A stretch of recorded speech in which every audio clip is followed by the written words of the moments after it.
శ్రీకాకుళం జిల్లా టెక్కలి ఎమ్మెల్సీ దువ్వాడ శ్రీనివాస్ ఇంటి ముందు హై డ్రామా కొనసాగుతోంది. దువ్వాడ ఇంటి ముందు కార్ షెడ్లోనే భార్య బిడ్డలు నిద్రించారు. ఎమ్మెల్సీ దువ్వాడ శ్రీనివాస్ ఫిర్యాదుతో 5గురిపై కేసు నమోదు చేశారు పోలీసులు. భార్య దువ్వాడ వాణి, కుమార్తె హైందవి, మరో 3గురిపై కూడా కేసు నమోదు చేశారు. అలాగే దువ్వాడ వాణి ఇచ్చిన ఫిర్యాదుతో 2పై కేసు నమోదు చేశారు పోలీసులు.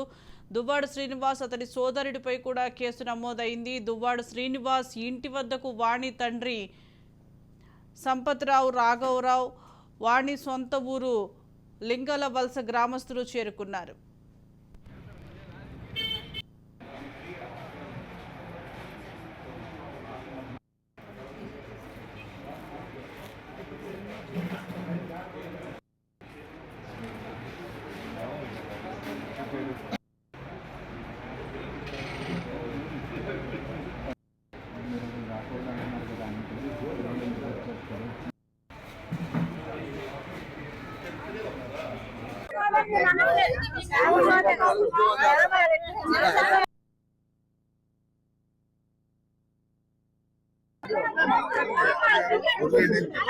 మరి అలాంటప్పుడు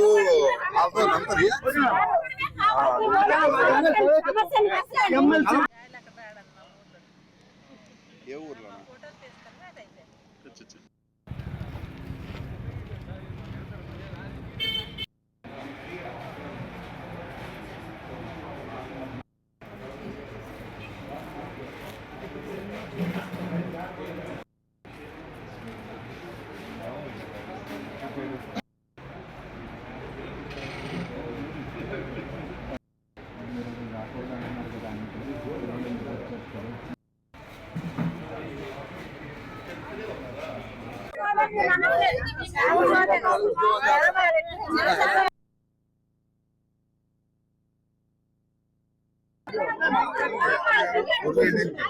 మరి అలాంటప్పుడు